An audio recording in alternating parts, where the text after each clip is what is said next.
Raider Nation, what's going on? It's Mitchell Renz here, host of the Raiders Report. And coming up on today's show, we're going to be looking at some Raiders trade targets before the NFL trade deadline. It was reported by NFL Insider Dianna Russini that the Raiders have been making calls and that they have been looking to potentially add a Chandler Jones replacement. And let's face the facts here.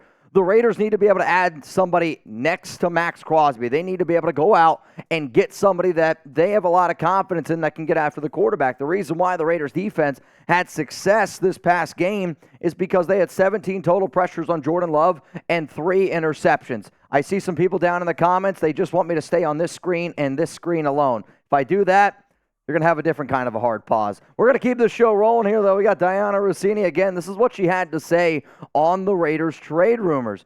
The Raiders have been busy making calls around the league, looking for a pass rusher since releasing Chandler Jones. They are looking for a player-for-player swap and may not want to give up too much. So as soon as I saw that report come out there, obviously my mindset goes, all right, well, let's think about some players that the Raiders could potentially look out and get. Now, if you don't know, the NFL trade deadline is October 31st at 4 p.m. Eastern time, which Jeremy and I, we're going to be live on this day, Halloween. We're going to be getting spooky.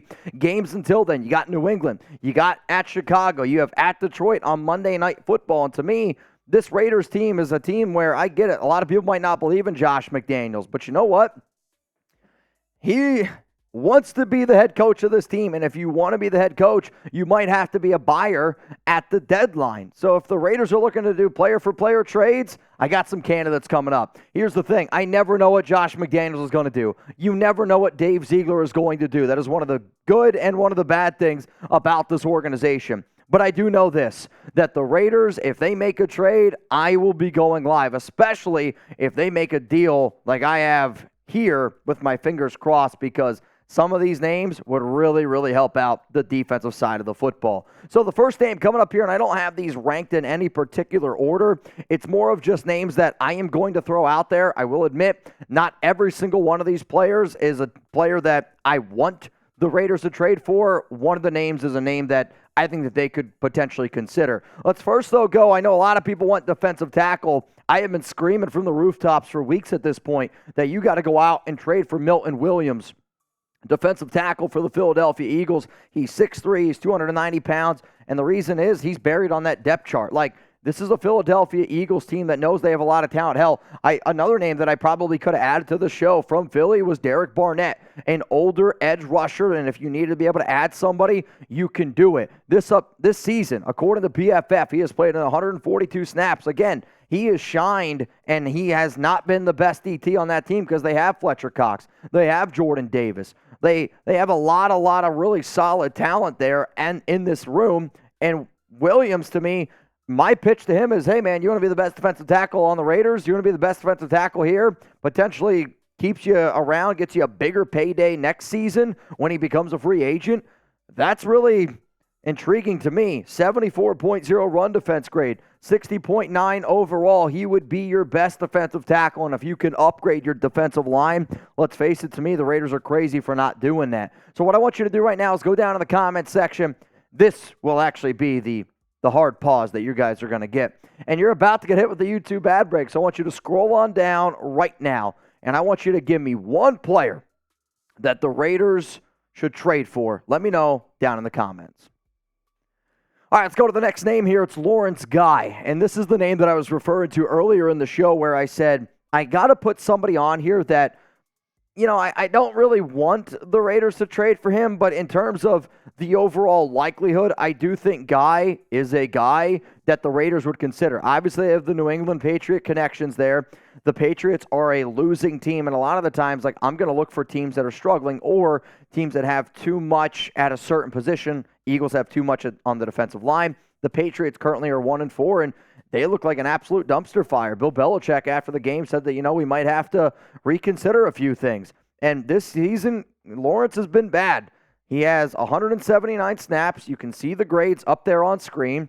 But to me, this is a trade that I could see the Raiders potentially pulling off before their Week 6 game against the Patriots. I mean, that is the ultimate McDaniels and Ziegler trying to play chess when everyone else is trying to play checkers. That's what they do. You go out, you trade for a player.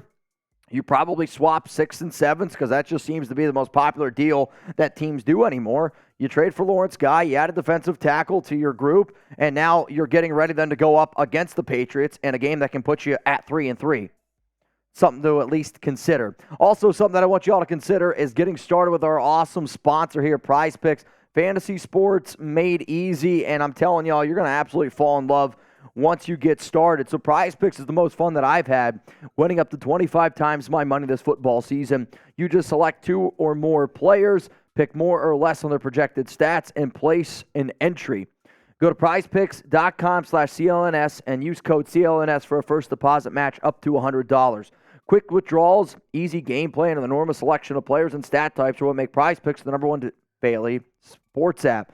So what I'm doing this upcoming week is on Thursday Night Football when Chugs and I are live, I'm taking the more on Russell Wilson because, honestly, their offense has been able to move the football, and I anticipate that they're going to be losing to the Kansas City Chiefs. C.J. Stroud, he's been playing well. I know Chugs is a big fan of Stroud. I'm going to take less there because the Saints have one of the best defenses in the league. And then Zach Wilson, he's been booty cheeks, and I'm just going to take the less on him as well. So if you want to play, all you got to do is go to prizepicks.com/CLNS. Those links are going to be available to you all down in the comments and down in the description of today's show. I've been playing Prize Picks, and I promise y'all, you guys are going to have a lot of fun, though Jeremy's a little bit mad because he had Jimmy Garoppolo on Monday Night Football, 4.5 rushing yards, took the more on it, was at 6, maybe 7 yards, and after 2 kneels, ended up losing. Sometimes that's what happens. Shout out to Prize Picks for sponsoring the show. All right, Jeremy, next name here is probably the name that's going to get a lot of attention. It's Brian Burns, and the way that I'm going to do these next names is in a sense of your first option, if you're the Raiders and you're like, all right, I want to replace Chandler Jones, the top name that you got to go out and try to get at the edge position, to me, in my opinion, is in fact Brian Burns. He's got 18 tackles this season, 4 sacks. The Carolina Panthers are the worst team in the National Football League, and because they are 0-5, they don't have a first-round pick because, remember, they traded away that pick to the Chicago Bears. So if I'm Carolina, I'm like, man, I'm really terrible this season. And on top of that, I don't have a first-rounder. Now, if you want Brian Burns, you will have to give up a first-round pick. There was reports last offseason that Carolina apparently turned down 2 first-rounders. You're not going to get 2 first-rounders on a team that is that bad. But I do think that you got to pick up the phone and at least see what it is, because sometimes when teams are in that fire sale mode and they just want to get rid of players, you know, Brian Burns is definitely a name to keep in mind, and you put him next to Max Crosby, it would be intriguing. I'll say this, though. If I'm Las Vegas, I do everything in my power to make sure that I still have a first-round pick, because even though the schedule is easy and even though that I am hoping that the Raiders do win some football games, there's always that slight chance that the Raiders could be bad this season and really bad, and you don't want to miss out on the opportunity to get a guy potentially like a Caleb Williams, a guy like a Drake May, a quarterback that can totally change your entire team. All right, those are our top 3 names here. Let's go to another name, and this is one that's very intriguing to me. It's Danielle Hunter, and I know a few people inside of that Raiders organization, and this is a name that continuously is brought up to me as a name to keep an eye on in terms of, if you were to ask me, Mitch, who would be the biggest name defensive end that the Raiders traded for in terms of the likeliness, I would say Danielle Hunter. He's got 25 tackles, 6 sacks.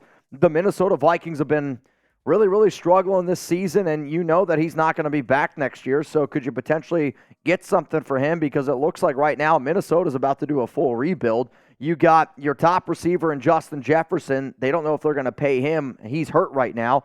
Kirk Cousins is not coming back. So if you know that you're about to do a full rebuild, why not look at Danielle Hunter, who, sure, hasn't been as great as what he's been in years past, but when this guy's fully healthy, and if you were to put him on this defense next to Crosby, that helps out. On top of that, you have the connections. Kennedy Palomalo was the old coach in Minnesota just in terms of the overall, what am I thinking of? He was running back coach in Minnesota. On top of that, remember, Brian Flores was with Minnesota. So you have Brian Flores, the connection there. Danielle Hunter, I've seen enough, and this is the top guy to me if the Raiders make a big-time trade to keep an eye on. If you want to always interact with me down in the comments, I appreciate it. I do this show because I want Raider Nation to have a voice. So what do you think is the bigger need? If you could only make one trade for the defensive side of the football, and I know some of y'all are probably going to be like, Mitch, we're talking about trade targets. The defense has been playing well. Why aren't we targeting guys on the offense? Because to me, they're not. The offense isn't going to change as long as you have Jimmy Garoppolo at QB. So let's really try to improve our defense even more. Would you trade for a defensive tackle, or would you trade for an edge rusher? Type D for DT, type E for edge. Let's go to another edge here. It's Chase Young. I mean, this guy's battled a lot of different types of injuries in his young career in the NFL. But when he's on the field, there's no denying what he can do. 11 tackles, 3 sacks, 3 tackles for a loss. The other thing that I like that he has the ability to do is you can line him up because he's just that strong of an athlete. You can line him up at DT. You can line him up at defensive end. And he has struggled a little bit with the Commanders in terms of stopping the run. But his ability to get after the quarterback, he's always had that since coming out of Ohio State. This season, 217 snaps. The pass rush grade there at 82.7. The overall grade of 72.1. I will admit, one of the better defensive lines in football. Now, they have suffered some injuries this season, but one of the better defensive lines in football is, in fact, the Commanders. And when you see tweets from like Magic Johnson out there kind of roasting Ron Rivera, that's another team that could go into a full sale fire mode. And if you're able to get Chase Young for a second-round pick right now, I think teams are going to consider it. I think that the Commanders still would probably want more. But, again, if you're just going to sell, maybe it's the time to buy. Let's go to the final name. This is going to be the one that I know that a lot of people are going to be like, holy shit. It's Leonard Williams. And I talked to a source with the New York Giants this morning, and they said Leonard Williams is 100% available. And the reason why is the Giants are obviously a bad football team.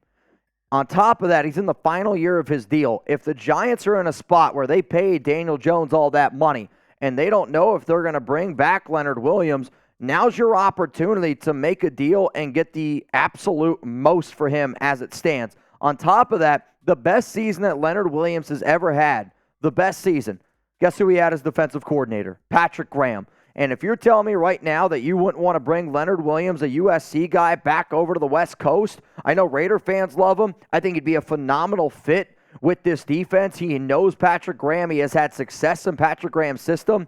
He can get after the quarterback. I know his run grades here, according to PFF, have been struggling, but the New York Giants have been struggling. That defense has been on the field more than anybody. And if I want to make a really, really crazy splash on defense, I think calling up a guy like Leonard Williams right now and getting a deal done, I mean, my Giants source said 4th-round pick. If I can get a 4th-round pick and I can get Leonard Williams, tell me where I sign up. So here was my Raiders trade targets at defensive tackle. It's Milton Williams, and then I think Lawrence Guy's just on here because he's a guy that I could see McDaniels and Ziegler picking up the phone and giving a call. If you want to go big-time splash, it's Brian Burns. It's Danielle Hunter. It's Chase Young. It's Leonard Williams. You need to be able to show your team. You need to be able to show your fan base that you're still in all-in mode, because the last few times that you have been on TV, the last few home games, it hasn't been more Raider fans there. Mark, if you want to flip that script, if you want to get more silver and black in the stands,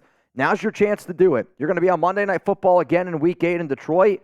And if you don't want to be embarrassed there, I think you got to pull the pin here and get a big-time deal, because then your next primetime game is after the NFL trade deadline, Week 10, Sunday Night Football, and I think Jeremy Chuggs and I are going to be there.